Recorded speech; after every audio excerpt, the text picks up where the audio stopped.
10 days before Donald Trump assumes office for the second time and will dramatically change the trajectory of the United States support for Ukraine and where that war is going as compared to the outgoing administration.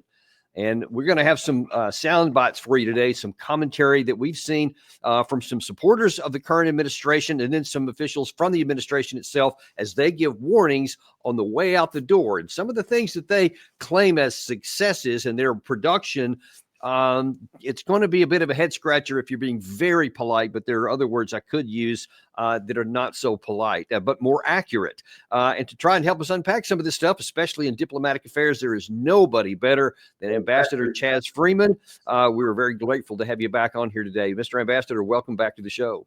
Glad to be here with you. Well, listen, as we were talking a little bit before we went on air here, this is going to be a bit of a difficult one to stomach, but we know you're up for the challenge here.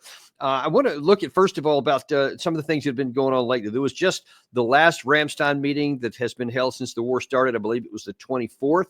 And some of the things that are coming out of it kind of show you what people really think, whatever words they use. When you look at their actions, it, I think, tells a little bit bigger of a story. Germany has made some news because they gave another 30 tanks, 30 armored personnel carriers, claimed that in the year of 2025, they were going to train 10,000 Ukraine troops. That's for those who may not know, that's a really small number if to try to claim in a whole year. 30 tanks is basically 2 companies worth of armor. Both of those together would be basically 2 mechanized companies worth of armor, a drop in the bucket, and a handful of missiles for Irish-T. Meanwhile, the British Foreign Secretary Lemmy has suggested that, well, the war might not be over with on the 21st of January after Trump comes in, but he thinks probably no later than Easter.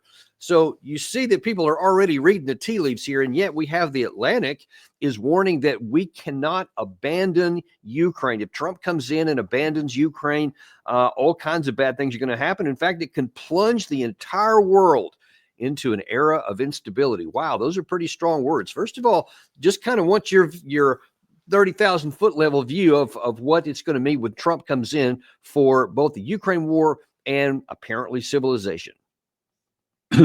Well, this is quite an apocalyptic headline, to be sure. I'd note that Ukraine has just upped its recruitment goal to 40,000 a month, which illustrates your point that 10,000 is nothing. They're apparently losing around that number every month. In fact, the latest casualty figures that I've seen suggest that there may have been as many as 920,000 Ukrainians killed, with maybe 650,000 draft dodgers fleeing the country. This is a country that's in its last throes, and it is being thrown little bits and pieces of weaponry by its NATO backers.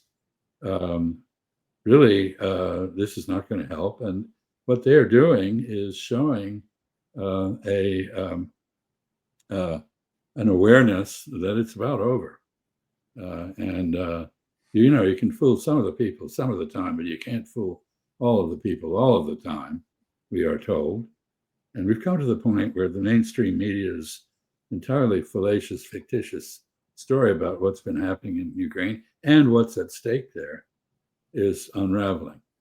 The thesis of the piece in the Atlantic, I believe, is that there's some kind of inspiration of autocrats who are inherently aggressive and want to take over the world that would emerge if we somehow recognize that Ukraine has been defeated, which we have to do if we want to end this war.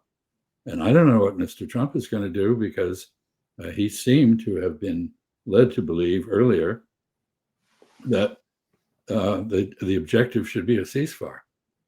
But the Russians have been very clear from the very beginning they are not going to accept a ceasefire. They want a peace. And that peace has to include 3 elements. One is neutrality for Ukraine, whatever remains of Ukraine. They will keep the areas of Ukraine, the Russian-speaking areas, that they felt obliged to protect. They will keep those as part of Russia.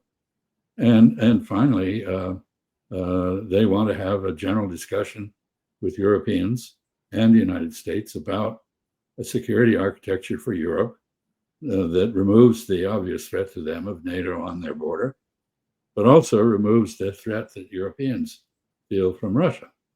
They're willing to bargain and compromise. So I don't know what's going to happen. General Kellogg, who was appointed as special envoy by Mr. Trump, seems to have come into that role with the idea that somehow he could escalate to de-escalate. In other words, do more of the same at a higher level, and that would somehow produce a Russian capitulation. That's not going to happen. Absolutely not going to happen. So I don't think we know. Here's this mooted meeting between Trump and Putin. I don't think we can predict what will come out of that.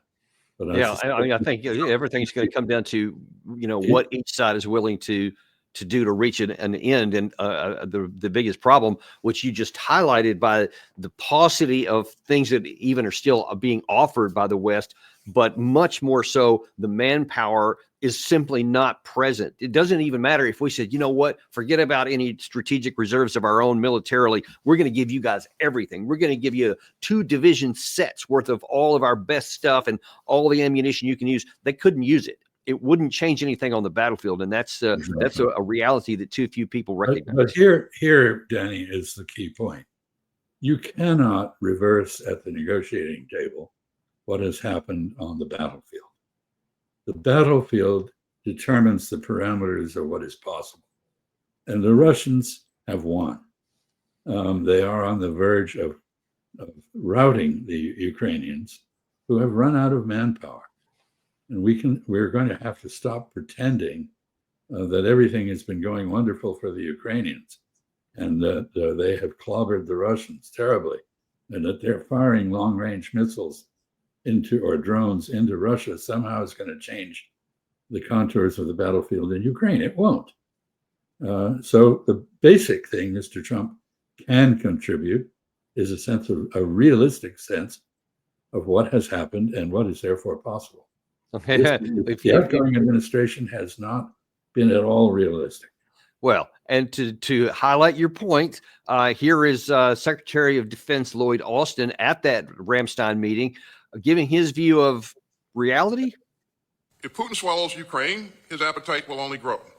If tyrants learn that aggression pays, we will only invite even more aggression, chaos, and war. But we are still determined to not let that happen.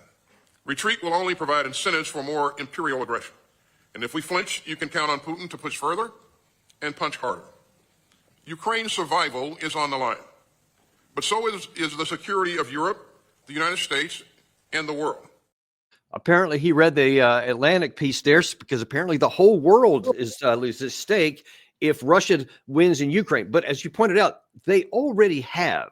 But so what do you make about that, especially his claim that if we retreat, I mean, you can't retreat when you're being driven off the field. I don't know how that works. Well, this is an ideological statement. It is a priori reasoning. It is dogmatic. It is the assertion of a principle that if you retreat, the other side will come after you. That is not the real world. That is a theory. And I note that we have, to some extent, I suppose, been the primary authors of this theory because we keep invading other countries and nobody stops us. And we support Israel invading all its neighbors and committing genocide while it does it. We don't seem to draw the lesson with regard to ourselves. Basically, what Secretary Austin is saying, without perhaps even understanding that he's doing so, is that we've come to the point where no military solution is possible that would benefit us. We need to have a diplomatic solution. And that is what everybody is, except the outgoing Biden administration and the Zelensky regime, and not unconstitutionally in power now in Kyiv, it has realized. Yeah, that's okay. So that's bad. what Austin said there for all the reasons you mentioned here. It gets a little more difficult when we move from Secretary of Defense to Secretary of State. Now, I'm going to show you a couple of sound bites from Anthony Blinken in his so-called exit interview, one of the last ones he will have done as Secretary of State. And in the first one, he talks about what the conditions are right now as he sees it as they hand off to Trump. And then the second one is going to be, he's going to talk about all the diplomacy he tried to do early. I want to take these in separate bites here because each one deserves its own. So let's first of all see how strong Ukraine is because of what this administration has done. Right now, as I'm looking at this, I think the real measure of success is whether going forward, Ukraine will continue to stand strong as an independent country, increasingly integrated with Western institutions, and able to stand on its own feet militarily, economically, democratically. And in each of those areas, we put Ukraine on a trajectory to do that. Do you think it's time to end the war, though? These are decisions for Ukrainians to make. Yeah. Are they really able to stand increasingly strongly on economic, military, and diplomatic grounds? This is part of a cacophony of lies as the Biden administration goes out, trying to develop a legacy for itself, which it doesn't deserve and didn't create. Basically, we maneuvered Ukraine into destroying itself.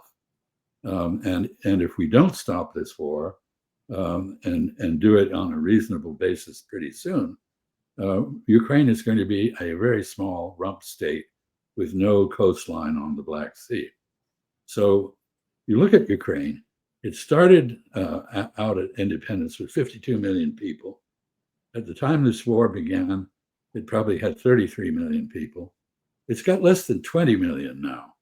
People have fled the country, both to Russia and to Europe, Western Europe, Poland, other neighbors.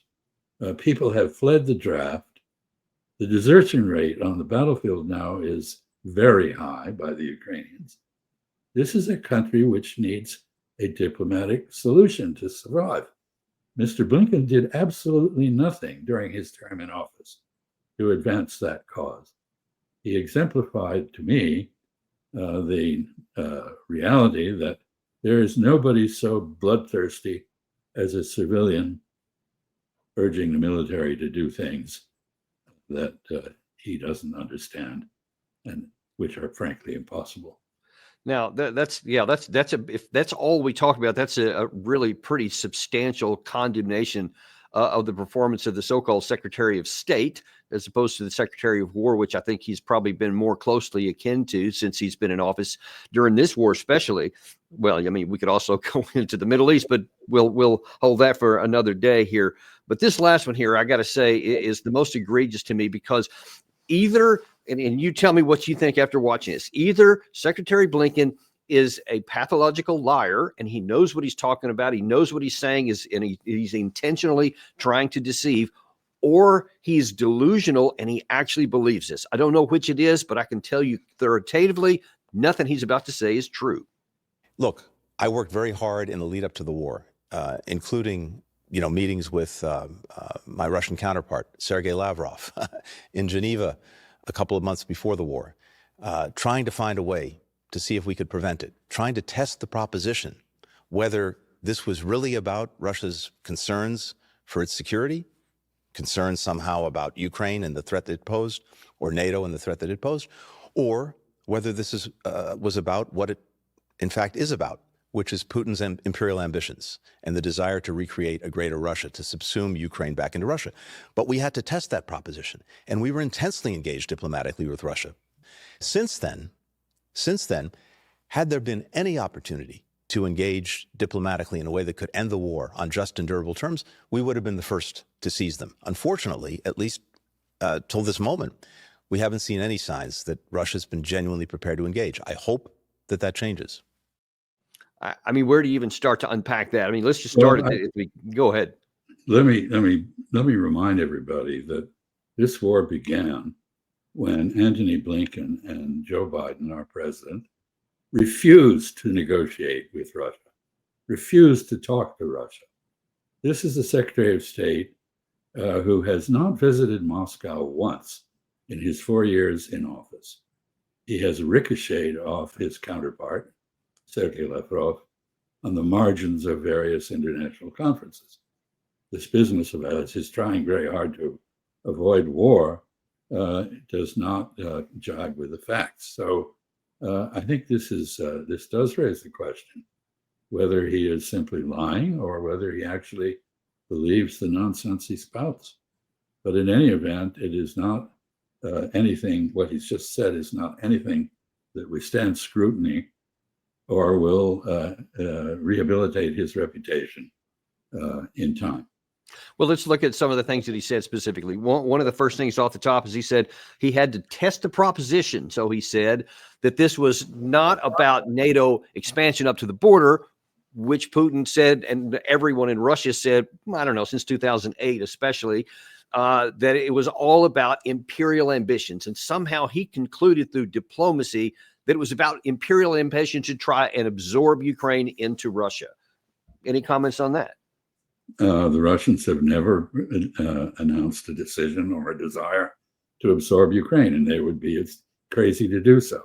Western Ukraine, which was part of the Austro-Hungarian Empire, is pathologically anti-Russian. They joined the Germans in World War II against the Soviet Union. That is of great concern to the Russians.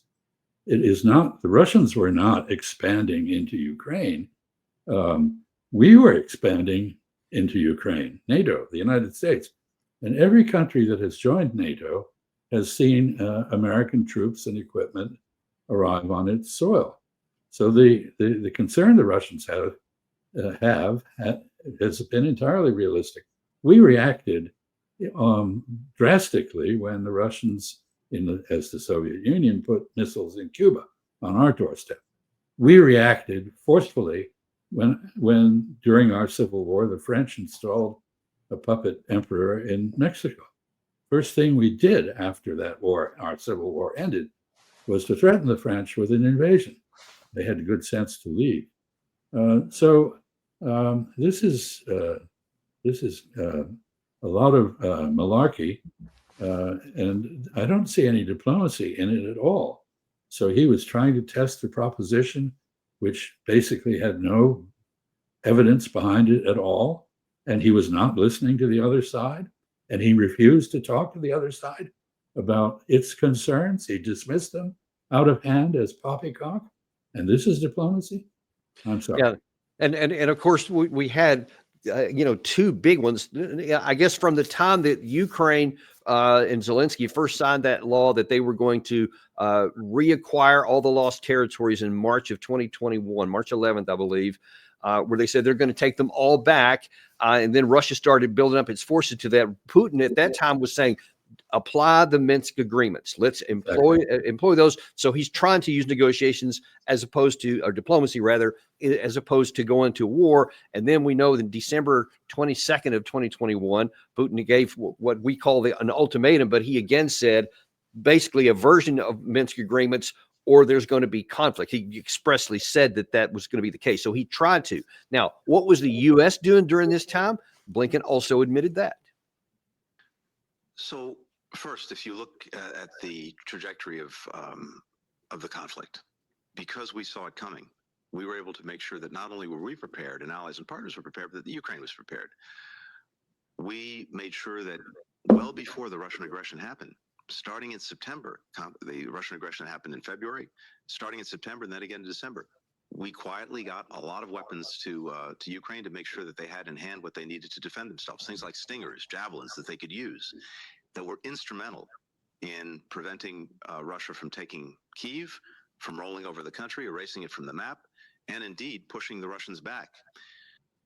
And in fact, I'll just double down on that, because you also had the NATO Secretary General Stoltenberg at the time admit that in the fall of 2021, even before Putin made that December ultimatum, that Putin privately said through diplomatic means that if you'll take NATO off the table, then we're not going to do anything. We're not going to have war. That's a precondition for us to not have war. And he ridiculed that and said, we're not going to do it. So everywhere you look, we did everything to make sure that war came. The Russian warnings began not in 2008, when we basically strong-armed our NATO partners into inviting Ukraine to join NATO. They began in 1994 with Boris Yeltsin, the predecessor to Vladimir Putin, and they were consistent.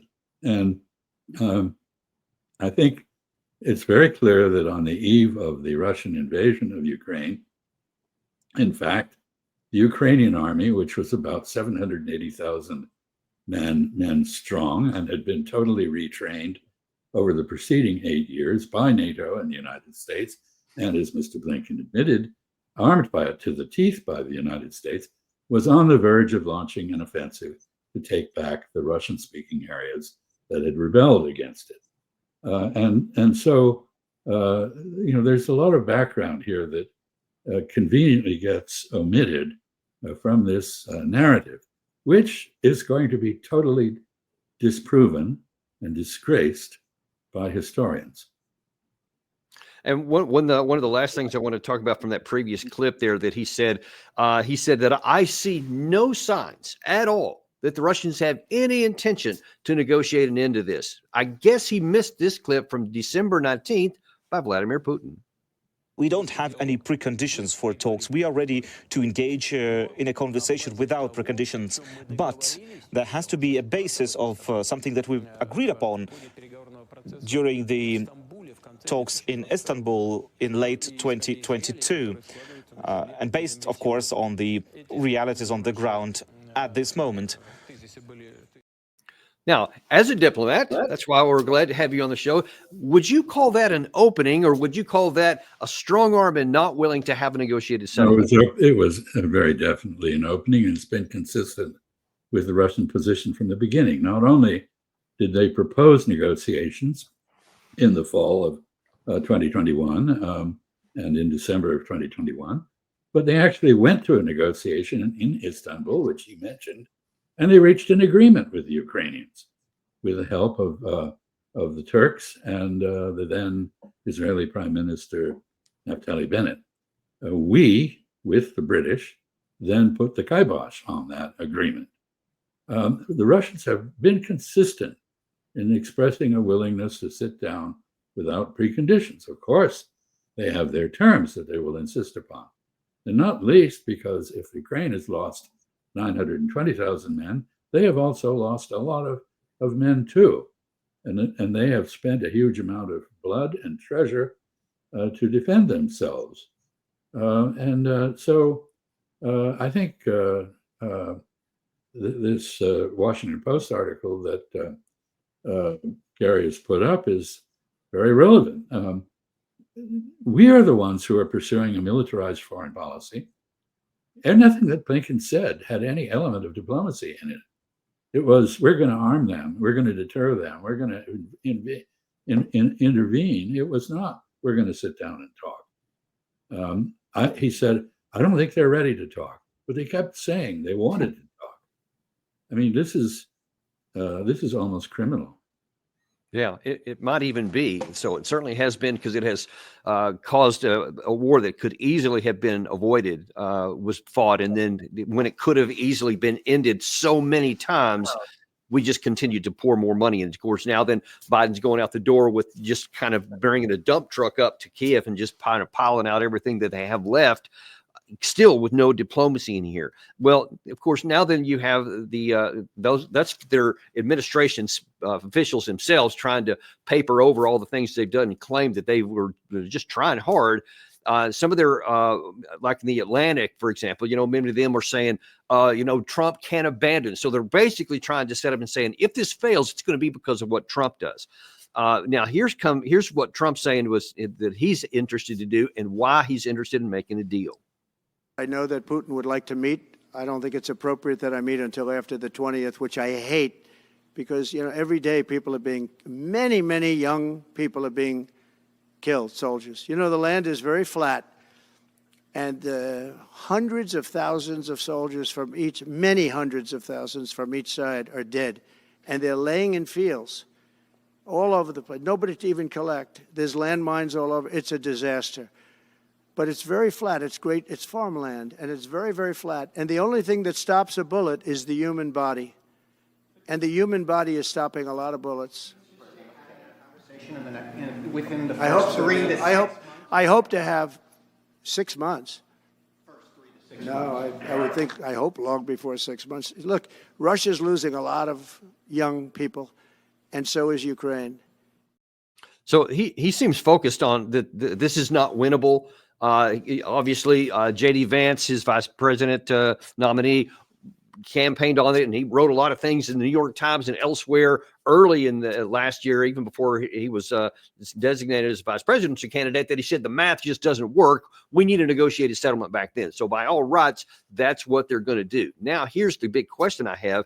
Diplomatically, what kind of hand does Trump have to get anything done? Not a good one, because he has exactly the situation that you mentioned. The outgoing administration is trying to set him up for failure or a charge of appeasement if he does a deal with Putin that is at all realistic.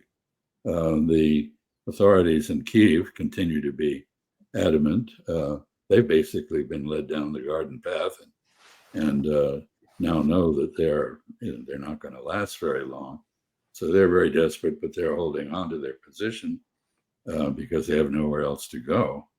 But in the meantime, the Russians are grinding up the Ukrainians on the battlefield, both in the Kursk salient and along the long battle lines which extend from the northern part of eastern Ukraine right down to the southern part of Ukraine.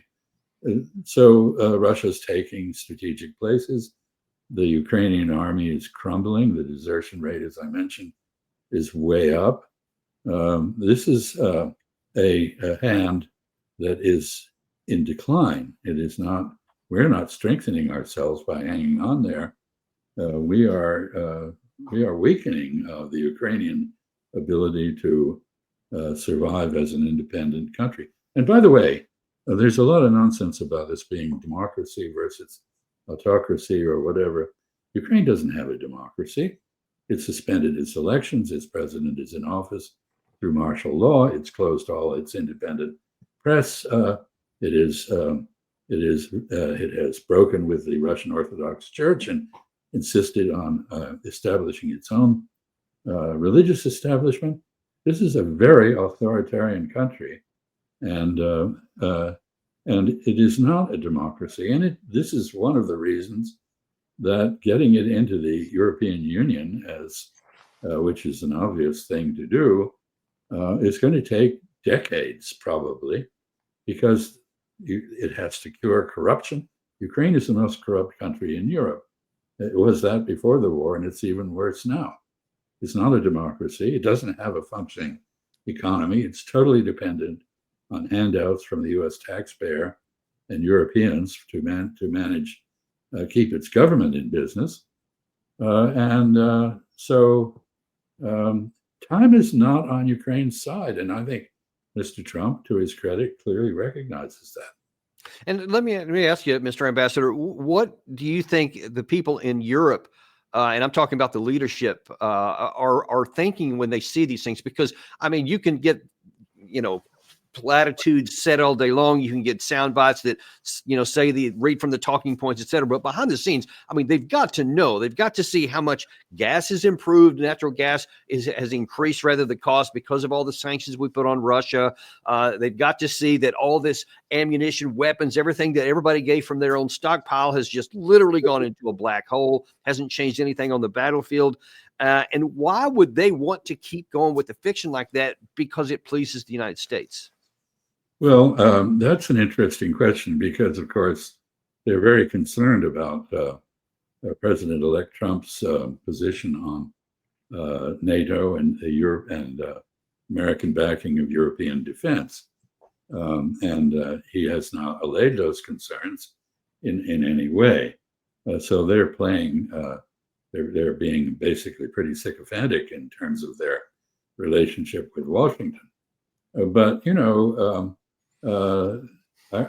here I have to say that we cannot overlook the fact that in addition to posing with a stiff upper lip for political gain, European leaders have colluded in the world's most intense information warfare. You cannot in Europe, there is no, they are totally behind an iron curtain, except this time all the iron curtain is keeping all information adverse to their policies out of the Russian press and statements are not carried in Europe anymore. They're in fact quite difficult to get here. And so one of the major casualties of this war has been freedom of speech, freedom of inquiry. Political correctness has smashed anyone who questions the official narrative. And I think a great number of the people around in the government are basically bereft of solid information. They are prisoners of their own propaganda. Wow, I hadn't thought of that. And for them, it's all coming crashing down at the moment.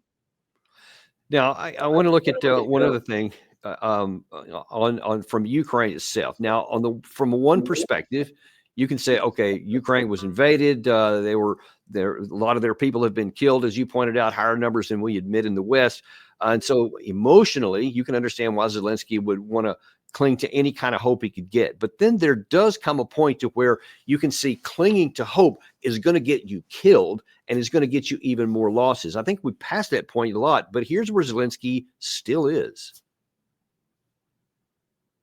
Listen, we need to be in a strong position and not talk, but end the war. Yes, it is possible through dialogue. We're not opposed to it. You just need to be in a strong position to make the other person want it. Do you think he wants to end the war? That's what you suggested? I think this is naive. I'm sorry. With all due respect, it's naive to think he wants to finish the war. So you see Zelensky, and of course, that's from the Lex Friedman interview, which was about 3 hours and covered a lot of topics there. And many times Lex tried to get him to say, yeah, I get your position, but to have a negotiated settlement, which you say you want, you have to sit down and talk with Putin, and you're going to have to make some concessions. And he couldn't ever get there. He just talked about how evil and wicked Russia is, and you can't talk to him, etc. But I mean, those things are incompatible. They can't both exist. What is Trump going to do if he's entering into discussion with him, and how do you think he's going to navigate that relationship? Well, I think he's going to have to give Mr. Zelensky some tough love. The man is a brilliant actor. He has become a great hero of the Western media, and he's apparently forgotten how to play any other role other than the one that he is playing, which is, I'm indomitable. I will not give up, and I'm eternally optimistic. But his soldiers are deserting. His soldiers are deserting on the front line. People are risking their lives to swim the river to Romania.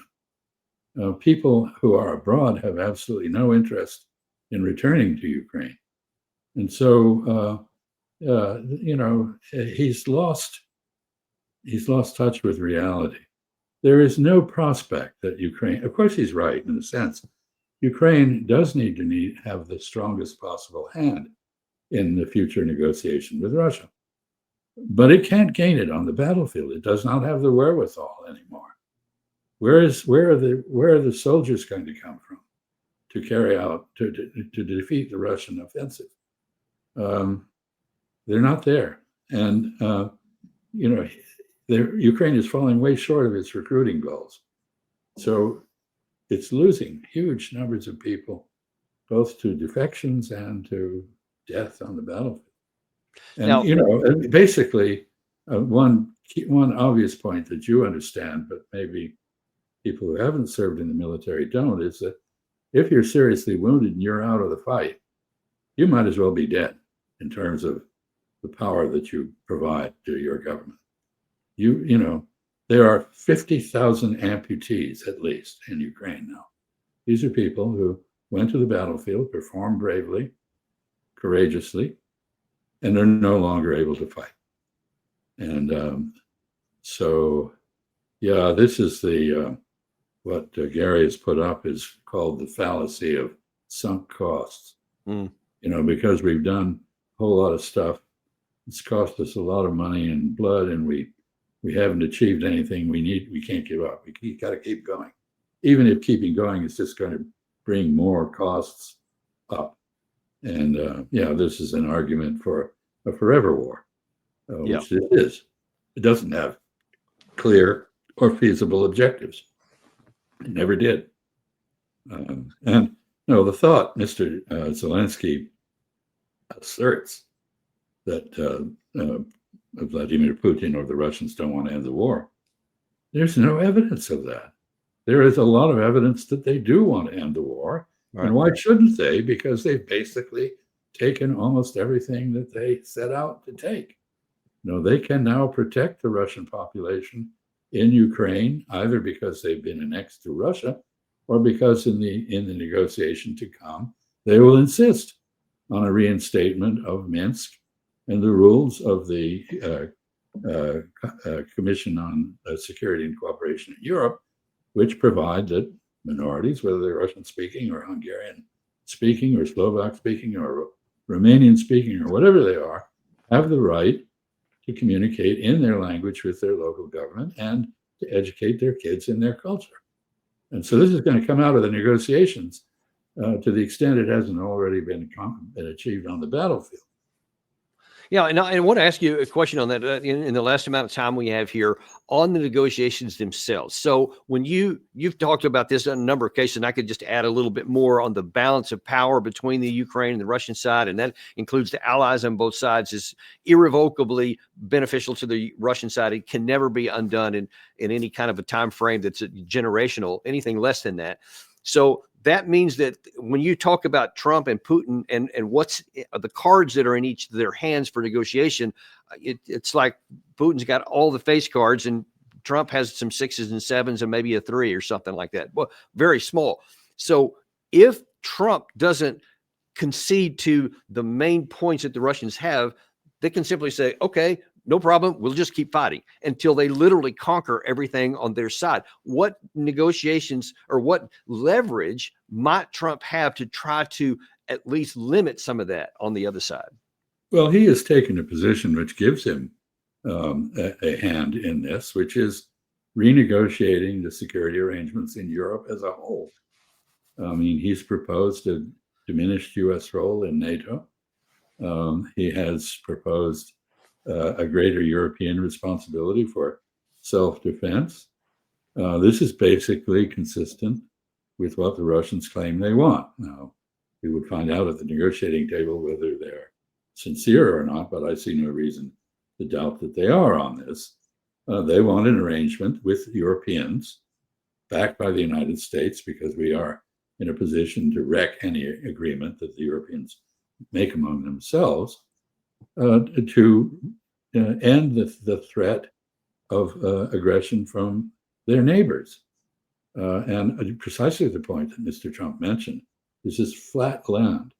There are no geographical features that divide Russia from Poland and Ukraine and Belarus and Germany. There's nothing between them and the Pyrenees except political understandings, diplomacy.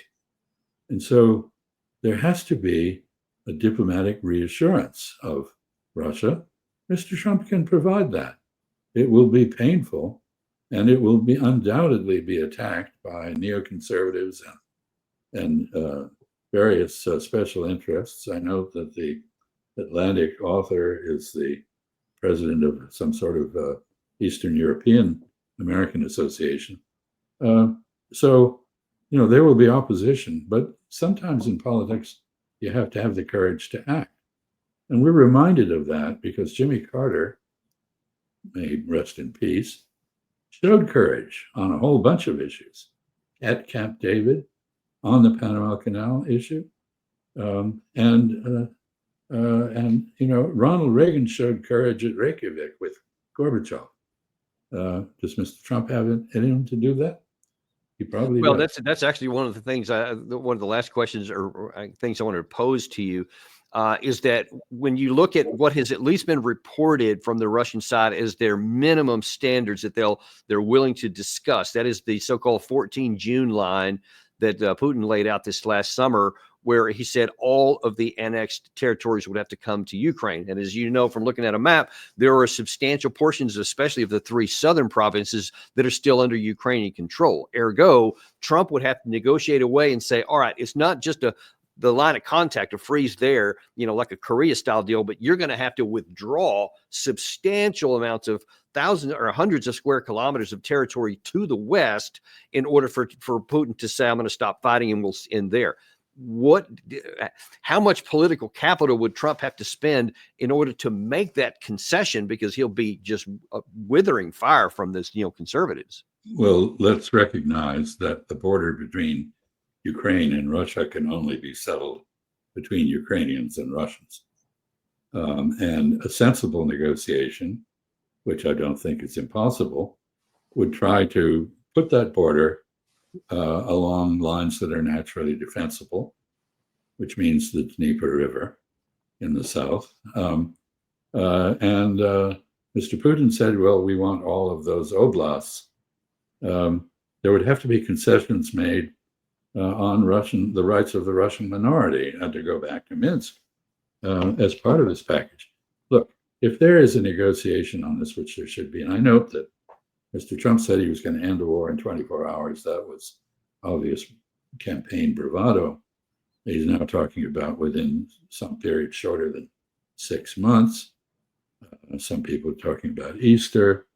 Anyway, we're talking probably about a protracted negotiation during which the fighting will continue. And it will have multiple forums, if you will.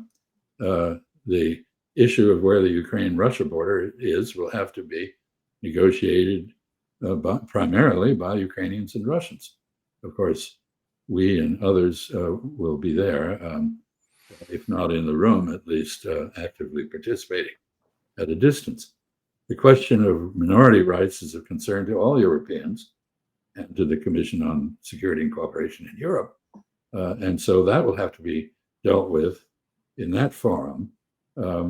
These are not things that are not that difficult. That would mean applying the precedent of the Austrian State Treaty of 1955, which guaranteed rights to minorities in Austria, as it created a neutral Austrian state, which has prospered and been very democratic. And the final issue is, you know, the broad issue of security in Europe. We are participants in that, but so are the Europeans. If the United States is prepared to actually, after 80 years of occupying Germany and with bases all over the place in NATO, if we're really prepared to give Europeans the responsibility, the primary responsibility for defending themselves, and to Europeanize NATO, then, you know, I don't see why we can't have an agreement, but it's going to take time. And you're right, it will be incredibly controversial. It will be destabilizing and jarring, nasty experience for the Europeans who've come to take our presence and our support for granted and can no longer do so. But this is not easy. This is very, very difficult. But that goes back to the question I posed earlier. We have presidents who had the courage to do things. Does Mr. Trump have that courage? He claims he's a disruptor, and without disruption, you can't undo the status quo. So we'll see how that unfolds in 2025. That's Chairman Mao's observation. Without destruction, there can be no rebuilding. Well, we've certainly had a lot of destruction. Let's see if we can get to the rebuilding part. I agree. Well, there is reason to want to back Mr. Trump in any effort he makes to end this war. Well, listen, that's some great insights there. We really appreciate you coming on the show today and sharing this. And so I don't know, I actually feel a little more optimistic now than I did at the start of the show. So I appreciate that very much from you. I'm glad if I had that effect. Well, so am I, and so are our listeners. We appreciate you guys joining us very much today. By the way, want to let you know at 3:00 today we're going to have a really interesting story. We're going to kind of expand on some of the issues here that Ambassador Freeman mentioned. That really, I'm going to show you pretty conclusively and factually how Biden, NATO, and the West destroyed Ukraine. I know Russia was the instrument that caused a lot of this destruction, but I'm going to lay out some things here in a very logical, start to finish exposition, how we were the main reasons why Ukraine has been destroyed. Don't miss this, 3:00 this afternoon, and we'll see you then on Daniel Davis Deep Dive.